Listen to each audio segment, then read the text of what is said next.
and welcome to episode number 221 of the LSR podcast. My name is Matt Brown, joined each and every week by the brightest minds in all of the gaming industry. With me, I have Adam Candee. I have Pat Evans this week here on the Legal Sports Report podcast. And you can find these guys over in their awesome words. Pat does really great job over at Legal Sports Report each and every week. So be sure, take in his hard work and all of the words that are going on to the site over there. This week, we will talk about what's going on in New York. We'll talk about some Arizona stuff. We are going to go state by state and talk to Pat about what he thinks is going on in all of some of these states that we have some question marks around. But Pat, let's go ahead and kick things off here. We do have a new problem gaming bill in Congress. Yeah, and this is the U.S. Congress. I mean, listening to state by state level everywhere, everyone seems concerned with the rise in problem gambling. And Richard Blumenthal and Andrea Salinas have introduced a new problem gaming bill to address research and addiction treatment using the sports betting excise tax, 0.25% on the overall handle. And it's something we're going to see if it moves anywhere at the national, in Congress. But it's certainly showing, and Richard Blumenthal cited, the rise in sports betting and how that's contributing to a national rise in problem gambling. And this is one way to take action towards fixing that. It is to be noted that the American Gaming Association and several other politicians are not exactly in favor of this bill. I mean, Dina Titus in Nevada wants to completely get rid of the excise tax. So, again, this is something we're seeing at a state level, lots of concern of the rise in problem gambling, and it's rising up to the national level. And this is not the first time Blumenthal's kind of cast his weight behind something at the responsible gaming world. Last year he sent a letter concerned about the college partnerships and sports books. So, this is not the first or last time I think we're going to see something at the national level addressing problem gambling. Adam, you and I long talked on this podcast about making sure that we're doing everything the right way, doing responsible gambling, responsible gaming. We've also talked about the fact that it's not just necessarily there's more sports betting, so obviously there's more problem gambling. We've also highlighted the fact that, hey, these sportsbook offer you the opportunity to self-exclude if you want to do that. There are certain measures in place within if they see some odd and suspicious activities that are going on. One of the things we definitely have not been able to do in the past before there was legal sports gambling was your bookie was still taking your money. the offshores were still taking your money. Like that was just going to happen. Right. And so we at least have a little bit more in place now already with it being legalized, but this is just taking some of the stuff a step further.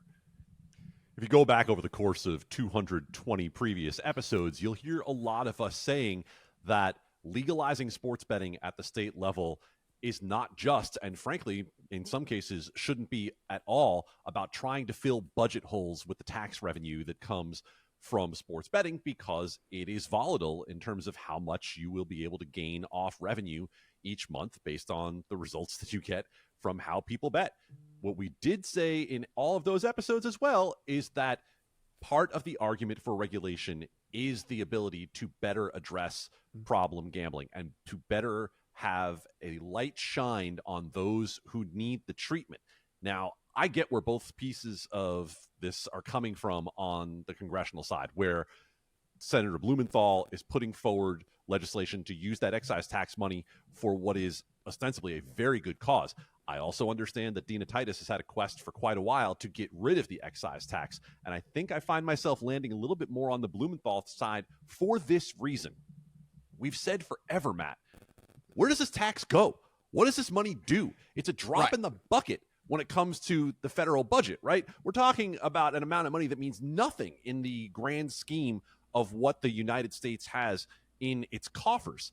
But if we're actually going to take some of this money and put it towards something that is absolutely necessary, then I have less problem with the federal excise tax than I do with what it is right now, which is just an antiquated notion that's been out there for a long time that no one has done anything with. I think you could make a very good case to say either get rid of it or do something good with the money, and this seems to be at least a step in the direction of doing something good with the money.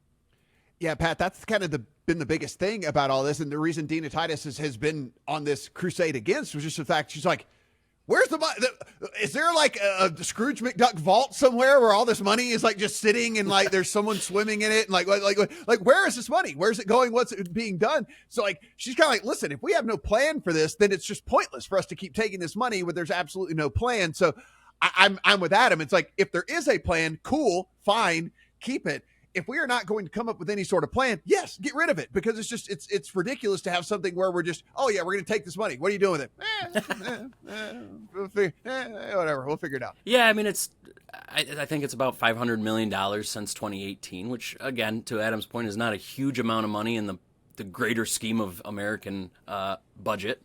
But yeah, if you're going to take it, you might as well put a good use to it. And under Blumenthal's plan, it's about, I think it's 75% to the states and 25%. My percentages are probably off. I'm not looking at it at the moment, but to national research. So it's good, for those things. It's probably a lot of money, but for the broader general fund where it's going right now, it's not. So yeah, if it's, if you're just throwing it to the general fund, you might as well get rid of it and provide sportsbooks a little bit more money to combat offshore, make their product more appealing. Mm-hmm. Or if you're still going to take it, make it useful for the industry. Adam, let's head over to New York. And, we talk, the vast majority of the stuff we talk about on here is sports betting, but we do hit the DFS angle for some of the stuff. When there is poker news, we talk a little bit about the poker news out there, and certainly we hit iGaming news whenever that is available to us as well. And so a little bit of stuff coming out of New York from that.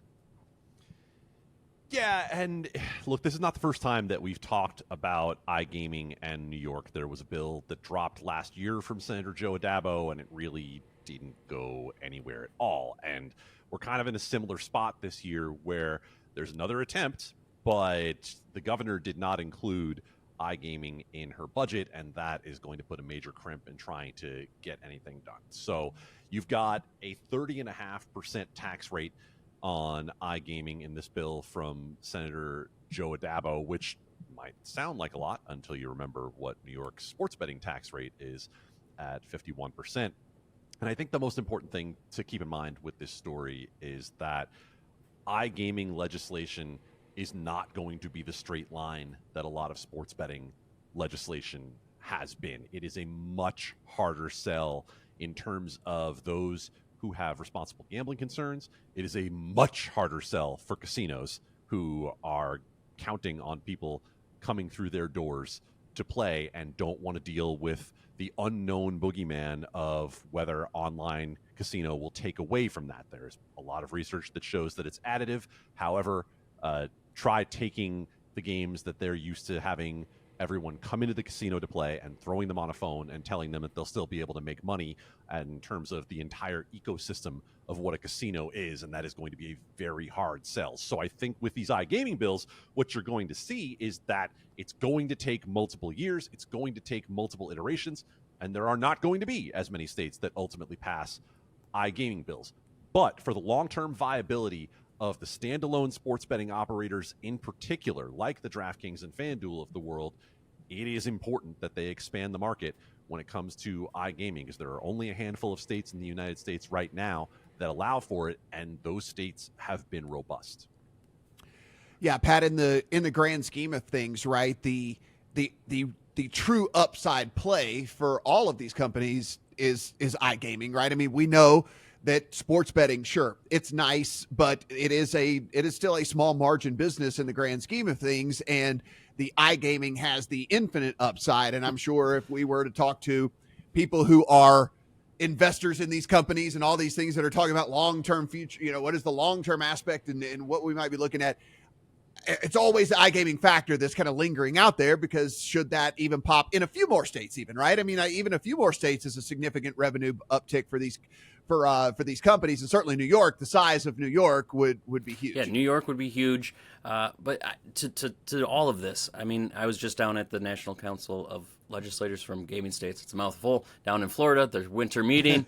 And just last summer, we heard a lot of, okay, iGaming's next. We can tackle this. We can get this passed in quite a few states. whether it was Indiana, Illinois, New Hampshire, New York, we're looking at Maryland as well. This next year could be huge. We've already seen Indiana and New Hampshire fall off kind of quietly. There's basically no chance anything happens there. Maryland's a state that a lot of proponents are very excited about, but I just watched a study hearing yesterday that the politicians are raising similar flags that we've heard from in the past, whether it be diversity and inclusion, which is huge in Maryland in everything they do, to job loss at brick and mortar casinos, and problem gambling jumps they're worried about. So, we're seeing this, and so then at the meeting this month, it's been, the stakeholders have rolled it back a little bit of being really bullish and saying this is going to be a multi-year chip away at it, rather than we're just going to get it done in one full swoop like many of the sports betting states. And we'll see how long those chipping away takes, but a lot of it's not looking good this year. Yeah, Adam, I'm sure if we started listing off between the two of you how many mouthful conferences that you guys have been to over the last 5 years, we could probably get some really interesting ones going on here. I know that you like to come back with the 7-word conferences that you've gone to here recently. Like, that's one of the things you like to talk about. There's a reason that when we talk about the conference that Pat just mentioned, we say nickel G's, and it sounds like a dive bar that you went to in your college town. Oh, nickel G's, that $5 beer night. I loved it. Yeah, it was amazing. Oh my God, I used to get hammered at nickel G's. That was my favorite. It's a lot easier than saying all those words that Pat just said. It's great. I love anytime y'all come back from a conference and you're just like, yeah, so I went to the South Central and North American sideways, up and down, left and right, include Canada gaming conference this year. And then whatever, like, oh, all right. Interesting. That's fun. Who was there? Yeah. I mean, so we'll go and do all that. All right. So Pat, let's head over to, down to Arizona. Yeah. Down for me and over for Adam and you down.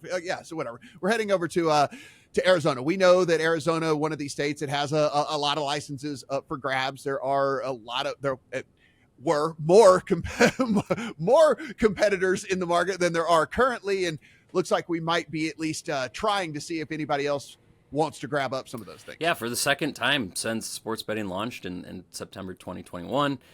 There's licenses up for grabs, and the application period will open next month for no less than 2. I don't know. The wording was weird.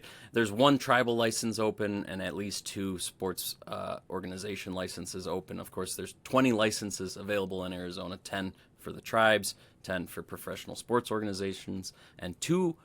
There has been 2 sports organization tied licenses open since launch. There's some questions of whether indoor football league can fully qualify because per the Arizona Department of Gaming, it's the highest level of a sport, and I don't know, an IFL team does have a license, but there's 2 others in the state, so it's a whole question there. Don't you get into the old IFL AFL wars, buddy. We'll be here for days talking about where the best arena football is. I have strong opinions. The Grand Rapids Rampage back in the day, they won an AFL championship, so I'm a big fan of the AFL. They were. And then there's Arizona's been one of the premier states to watch. Why did I say premier? That was weird. Premier states to watch of licenses in Arizona, licensees dropping out. I mean, we've seen Fubo drop out, and that was why Bet365 was able to secure a license last year in the first application period that it was opened. And now this is not for these 2, but I'll backtrack a second. Twin Spires, the Churchill Downs Sportsbook, has finally shuttered its operation in Arizona, and that's the tribal license that's open now. And then we've got Unibet and WinBet winding down operations too in Arizona. So we'll have probably even more license application periods open if there's sportsbooks that want to be in Arizona anymore. The only one I think at the moment that we can really put a finger on that would probably want to be in there and actually really wants to be in Arizona is Fanatics. Pat, how dare you forget me and Adam's very favorite shuttered sports book in Oh, it's Arizona, Pat's too. Maxim Bet. Oh. Maxim It's Bet Pat's too. It's mine too, No but one they were loves Maxim Bet like Pat. I love Maxim Bet, but or loved, excuse me, even though I never got to bet on it. For the articles, though. For the articles, Always for of the course. articles. He Yes, loves Maxim yes. Bet for the articles. Yeah. But they weren't. They Yes, didn't. yeah, obviously. Even though they applied for the initial license, they weren't licensed in Arizona. So that's why I didn't include them. There's no shade towards them. Adam, I don't know because, again, no inside information here, but we have seen Circa at least dip their toe in a few other markets, right? We know that they're in Illinois. We know that they're in Colorado. Arizona, obviously, being kind of a border state here to Nevada. Don't know what their plans are. Don't know, but it wouldn't shock me, right? I mean, to see them try to expand a little bit and see if their model that they're going with would work in a state that has all of the kind of, rest of country sports books. It is interesting, isn't it? Because they also went into Iowa. They have chosen some wide open markets to launch their national product. And look, their national product doesn't look exactly like what their Nevada product looks like, but we know that that's for reasons. And that's not just about Circa. So I would not at all be surprised if they try to get into Arizona, which is another, again, very easy to get the license, very low tax rate, Privilege fee. lots of advantages. Oh, that's right. It's not a tax. Yeah. It's not tax in Arizona. It's a privilege fee. Just wanted to make sure you got that right. It's where you get freedom. You get freedom fries at the sports book there, not French fries. See, but Adam, having an intimate kind of knowledge of their business model, what they have going after, the reason it wouldn't surprise me too is what they're doing over at Circa is actually leaning into the thing that we thought maybe Caesars and MGM would do, which is like, hey, let's lean into this product to get people through the doors at our at our places and all that stuff. Like, they are using these other products to market the Circa Million and the Survivor contests and the things like that, and getting people like discounts to come in and get rooms and things at Circa and all that. Like, again, Arizona would be a great feeder market for something like that. And it's weird that the big two don't do that and lean more into that, but it's certainly something that Circa has. That's why I've always been low-key fascinated by whatever happens in California, because for a book like Circa, which is already heavy advertising in California, if they could have some form of any kind of free-to-play, any kind of sports betting type product in California with all of the Californians who come to Vegas for their vacations, it just would be a wild kind of idea. Yeah, it's pretty interesting. We'll see how that all plays out. Of course, anything that goes down, you'll find it over at LegalSportsReport.com. So, Pat, let's go into your kind of legislative preview here for 2024. We like to talk about what may or may not be happening out there, rest of country. So let's kick things off here with Missouri. Well, that's the best state to kick it off with, because it's not. It doesn't seem like anything will have changed over the past 2 years, heading into this year, because Senator Denny Hoskins hasn't gone anywhere, and he has almost single-handedly killed sports betting the past 2 years, and he's lining up to do it again this year by all accounts. He really wants to include video lottery terminals, which are the slot machine-like things you find at gas stations across the country, and they are not legal there, and he wants to include that. There's some reasons behind that, that some are known, some are not so well known. And the professional sports teams and casinos and sportsbook operators all want it. They've got a bill that's been introduced the past 2 years and has been introduced again this year, that has a huge amount of support legislatively. But because of rules there, a single man can filibuster a bill away, and it doesn't seem like it's going to change this year. And it's Bill DeWitt III, the president of the St. Louis Cardinals, who they've got a ballot proposal initiative starting to circulate now. He said it the best, and when he reiterated the quote, that is, the definition of insanity is doing the same thing over again and expecting something different. The same thing's going to happen this year if I had to put any sort of money down on it. Adam, let's play our favorite game here. Geography, Matt, and let's talk about Hell yeah. let's talk about bordering states of Missouri. we got Iowa, we got Illinois. If you go down to the bottom little tiny little thing there, we have Tennessee as well with all of these. So we have a ton of different states in which there is legal sports betting that citizens of Missouri might be just driving across that border and sending the money to somewhere else. I love when I get to talk about the old Casino Queen. The Casino Queen in East St. Louis, Illinois, which you can actually see the DraftKings Sportsbook in Illinois from Busch Stadium. It is across the river. You can walk across a bridge to be able to get your DraftKings account in Illinois from Missouri. So there are multiple ways that you can go about this if you are a Missourian and you're getting dennied right now. Oh, I love it. I love it. All right, Pat, let's head to Minnesota. So this is a little different. Minnesota has tried as well since 2018, really. And last year, they got as close as they've come. There was an unexpected twist where the Democrat Farmer Labor Party gained control of both chambers of the legislature, as opposed to what was expected to be a Republican majority in both. And they kind of took their issues and pushed forward a huge agenda, a giant package that sports betting, unfortunately, was left behind because there are opponents on both sides, of course. It's a very bipartisan issue. And it's such a slight majority, they weren't able to get it over the hump on their own. They really want the tribes to have exclusivity. The tribes have killed sports betting legislation in the past in Minnesota, so their support is absolutely necessary. Meanwhile, the Republicans want the tracks included, and the tracks want a license. The tribes say that's a no-go. We kind of left last session with negotiations ongoing. There was 30% revenue from sports betting going to the tracks. That was on the table. I have yet to fully understand what happened in the offseason. But so far, we've got a new bill from the Republican Senator Jeremy Miller that would allow the tribes to partner with tracks and professional sports teams to offer in-person sports books. Does that have traction with the DFL? I haven't been able to get a hold of anybody on the DFL side yet, as of Friday when we're recording this.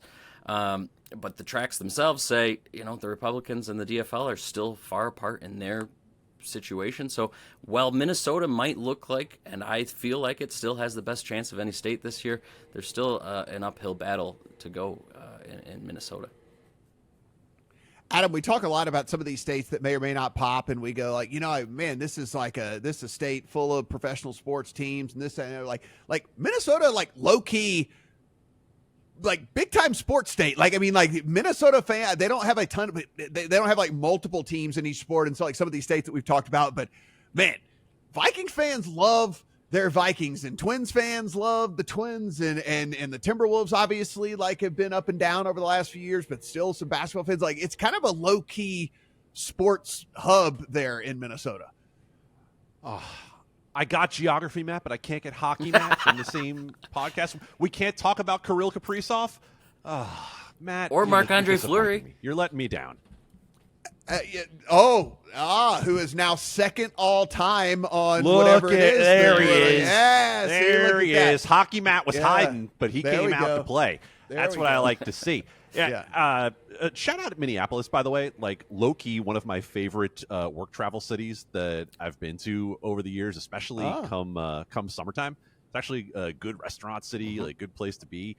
When it comes to the sports betting side of things, what Pat is saying is really important to understand, that this is a lot closer than I thought this state would get when we were talking about states that have tribal exclusivity, right? Like this is a state in which gaming tribes have exclusivity, and they're willing to play ball in a sense that even neighboring Wisconsin really hasn't done, right? They have a couple of sports books at some of their tribal casinos, but Wisconsin really hasn't done anything in terms of that. And we could talk ad nauseum about other states that have tribal gaming exclusivity.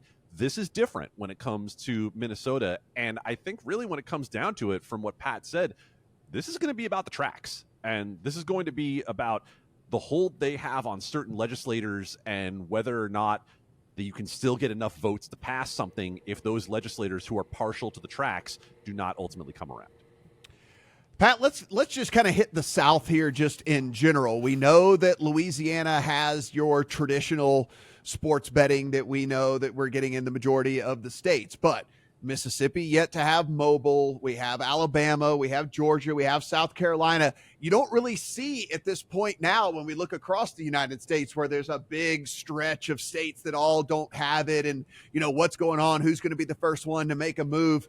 So let's talk about all three of those as we kind of head into it with kind of our South overlook. Yeah, I think, after coming away from Nickel G's, the big thing to remember in the South is they're largely Republican controlled with some, solid Democratic minority voters or legislators that they're going to need to court for any sort of sports betting legislation to have a hope.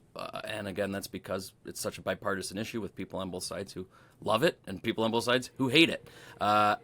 And, the big thing to take away, again, going back up a little bit again, is, so many industry sources told me, this is an election year, a national election year, presidential election year that can be very divisive at a state level. And that's something we've seen a lot of in Georgia. That the past 2 years, you've seen the Republican caucus just go with some sort of legislation that really upsets the Democrats. And so they all put in their heels and just say, no way, we're not going to help you with sports betting. Even though there's lots of people in Georgia who, on the Democratic side, who want sports betting.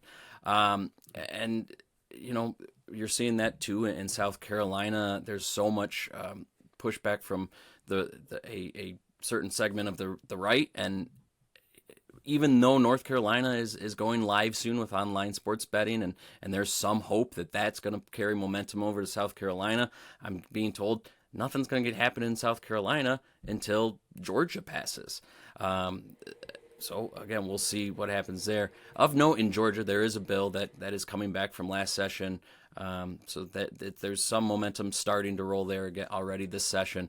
And in that is a tax, a stepped tax where, base, single game wagers are at 10%, and higher profit parlay wagers are, and in-game bets are at 15%. And I think that was a fun takeaway from that bill that, I don't know, maybe other states will see that and say, hey, that's a fun idea, let's do that. Alabama, same sort of thing. They don't even have a lottery. I've talked to several legislators down there who say the last 30 years of gaming is just a mess in Alabama. And so there's a huge hurdle there just to get anything done. And sports betting is a hope for some people down there, but maybe even just establishing a lottery is a first step down there. And Mississippi, there was a task force in the fall. They talked through all sorts of things about mobile sports betting. Of course, there's locally owned casinos who don't want it. They don't want to see FanDuel, DraftKings, and the like come in and dominate the industry. And they suggested a 51% revenue share situation like we see in Arkansas that's kept big operators out. But then there's big casino operators in Mississippi who are saying, let's do it. Let's do what we want to do and let's go. So Mississippi, once that bill drops, will be a fun one to watch. But yeah, the Southeast is going to be a really weird place to watch in the next couple of sessions, and maybe just in general, because it's a fun place to watch. Yeah, Adam, it's one of those things like when we were talking about, as Louisiana as the bill was introduced, and then as Louisiana was getting passed, and then as the ramp up for Louisiana getting kicked off, we were saying this has got to force Mississippi's hand, and they don't care. And so with all of that, it makes you look at these other states, right, and say, I mean, everyone else has it. They've got to do it, but that's just not necessarily the case. We thought for sure. I mean, this is like, okay, you are now going to lose all of those people from New Orleans, all of those people that were like driving over to Mississippi, like that is gone. You're going to have to do it to where you make it easier for the people in the rest of your state to bet on sports. Nah, it's been a couple of years now. Nah, they hadn't done anything. And so to think that like, it's just this, well, everyone else is doing it, so they're going to do it, is really actually not how it works down there. I think there are a few key takeaways, including what you're talking about there, Matt. The first of one is that from what Pat was saying earlier about Georgia, it is vital to keep in mind that if you are, let me check the timestamp, roughly 30 minutes into a podcast about legal sports betting, you probably care a lot more about this issue than the average legislator does.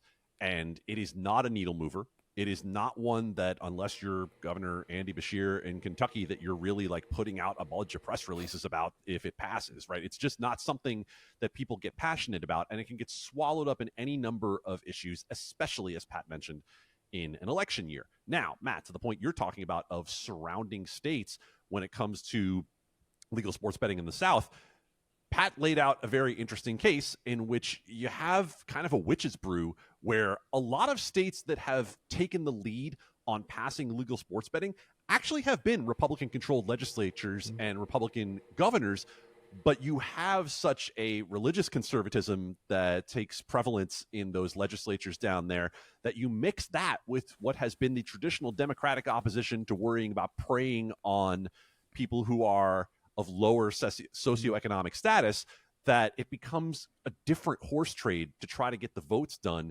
in those situations. Now, you tell me if I'm crazy here, Matt, because this is something that jumped out at me, especially about Mississippi. And you know college football in the South a lot better than I do. But Ole Miss is pretty damn good now. And it's been a little while since Ole Miss was pretty damn good. And we know that in the South, college football rules everything, especially when it comes to betting. We saw it in Louisiana as well with LSU. Do we think that the success of a college football program might increase the viability of legal sports betting legislation within a state? I mean, it is not out of the realm of possibility at all. And if some legislator could somehow figure out a way to get Lane Kiffin to reference it somehow and just be like, whatever, on in some passing interview and just kind of be like, yeah, I don't know why the people across the border can whatever. That would make seriously, that would make some people want to act like that's all it takes. Like, is they just need someone that they like in the door to like say something. They're like, I'm behind it. Like, there we go. I'm in.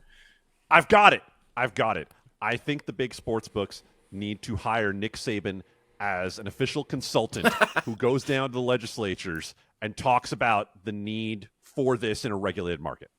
I mean, if Nick Saban had done that, and if Nick Saban does that in Alabama, we will have the bill passed tomorrow. It will be like if Nick Saban just stood up there and gave a 5-minute Nick Saban in the way that he talks and his cadence, and he said this needs to be done tomorrow. It's just like, Jesus said it. I mean, like, that's basically coming from Jesus's mouth at that point. But yeah, no, I mean, it really is though. I mean, that could be. I mean, look, Ole Miss is set up for a while, and there's going to be a lot of people more interested in sports now than were even just a few years ago because our team's good again, and like, hey, let's get behind all of this. And as you get more interested in sports, obviously sports betting is going to be something that your friends are doing in other states, your bordering state in Louisiana is doing, and you're kind of like, hey, what the hell? Why are we not be able to do it?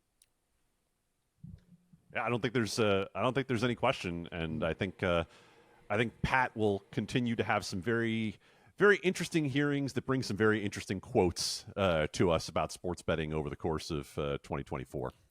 Yes. Well, when you get back from North America, South America, Asian, Pan American, Nickel G's conference, we'll have you back on to be sure and tell us about everything that's going on out there. Guys, everything we do, absolutely free. So we do appreciate your support. If you hit that subscribe button every single time we do one of these, it'll just magically appear on your podcasting listening device, whatever it is, whatever your choice is. So we do appreciate that. So we are on Apple, Spotify, Google. So go in, hit that subscribe button. It'll be in there. And of course, Adam and team, including Pat, all the awesome words over at LegalSportsReport.com. Appreciate the support over there as well. For Pat, for Adam, I'm Matt.